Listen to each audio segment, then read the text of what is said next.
So I figure I'll do a walkthrough on my Camaro, get a little bit of what the car is about and a little history. And then,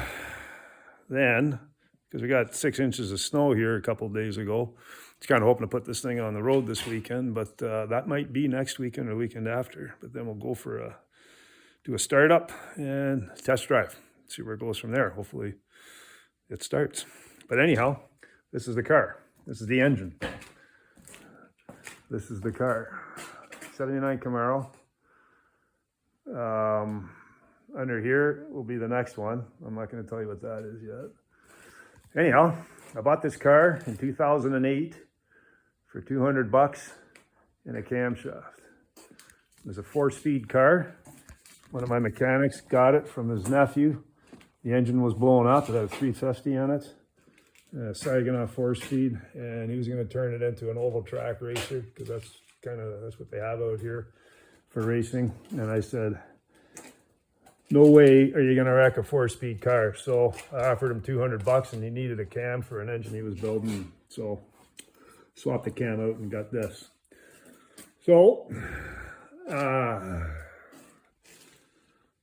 this is the third engine I've had in it. I started off with a 383, a 400 horse 383, then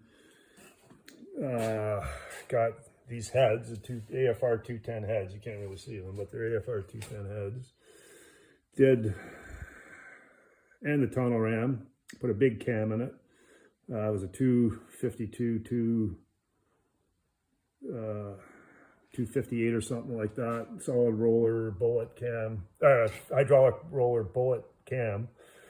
Made 535 horse. But you know how you get used to that kind of stuff. And it was a decent engine. But it was burning oil, so figured start over again. So bought a SHP small block 400 block. So this is now actually a 427, so 400 bore, so whatever, 125 and a 4-inch stroke, get the 427. Otherwise, it's the same as what I had set up on the 383. So the AFR 210 heads, Tunnel Ram. Always like Tunnel Rams. You'll see that in two of my other cars, or at least one of my others. But if nothing else, I like dual carbs.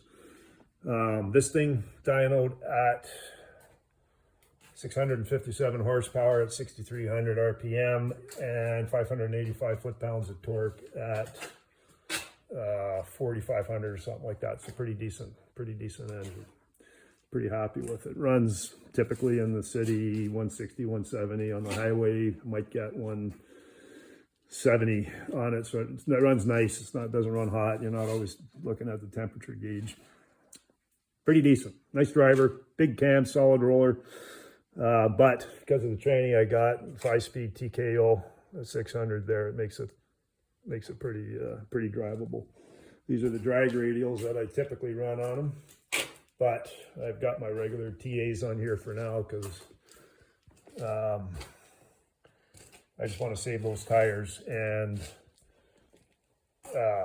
these are better for doing burnouts, whereas those drag radials grip pretty hard. So if I try and do a burnout on dry ground, I wind up just pushing the steers, pushing the front tires. So just want to have a little bit of fun. Batteries in the back. I've had a battery tender on it all winter. Trunk, there's my trunk holder upper thing. The hinge is busted there and there's no spring in there, so whatever.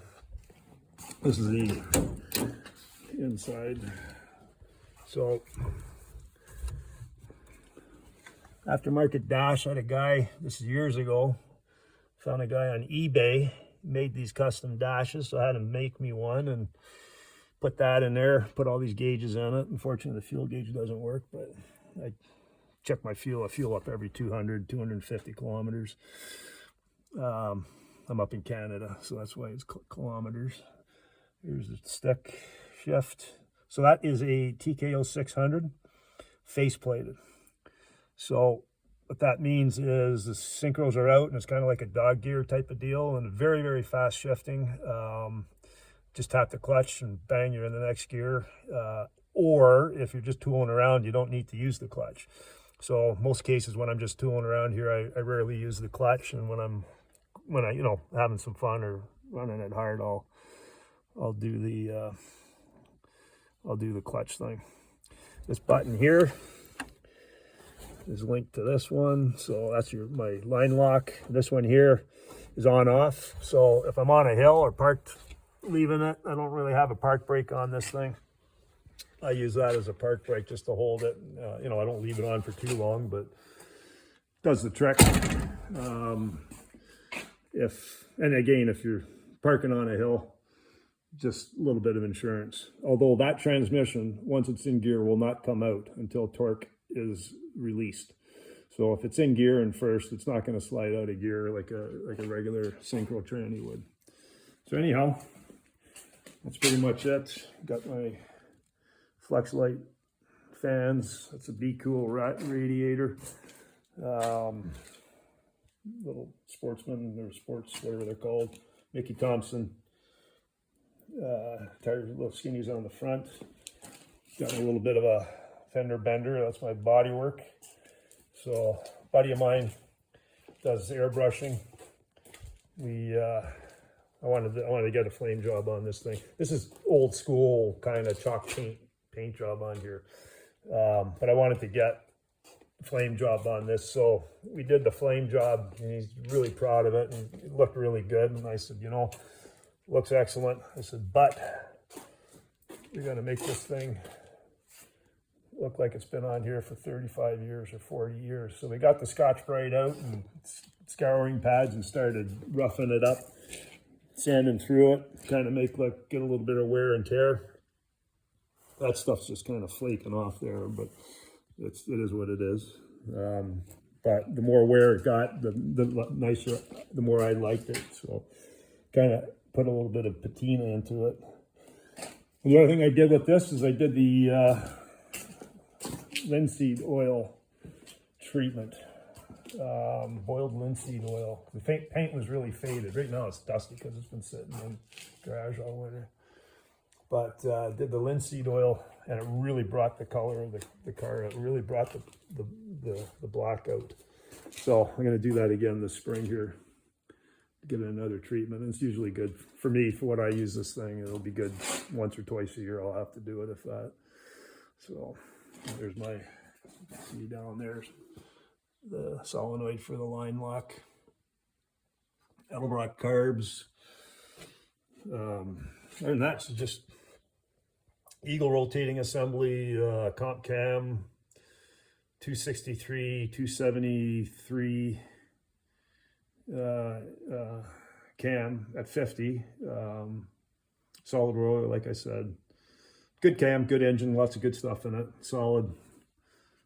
I had a timing gear in there as opposed to a chain, because I had a timing gear lying around. I thought, well, let's build it with a timing gear. And unfortunately, I was driving, and all of a sudden the engine shut off, and timing gear actually broke. One of the gears shattered, and a couple pistons hit, and valves and all that kind of shit. So this is about, I don't know, 6 months after I had initially had the thing built. So all had to come apart, get fixed, put it back together. I had a oil consumption issue with this one, second go around. So not last winter before, pulled the engine out, went through it, rerung it. I think the finish bore on the cylinders wasn't right for the rings that we were using. Anyhow, put it back together. I got 500K on this thing right now. Seems to be fine. I'm going to put some miles on it this summer, see where it goes. But it used to smoke and start up, and now it seems to not. So we'll see what happens. But when you get to this kind of level, anything can happen. Preferably it doesn't, but you never know. But anyhow, that's what it is. Got subframe connectors. It'll be hard to see. I've got the Slide-A-Link suspension on the back dry gray springs. The one thing I did change this winter was these mufflers with the Flow Master FX mufflers. I was using Ultra Flows. Got a few of them kicking around here for some reason. But I want to try something different. Figured put them on. It's only 20 minutes to change them out. That's it. So next go around here should be making some noise. Talk to you later.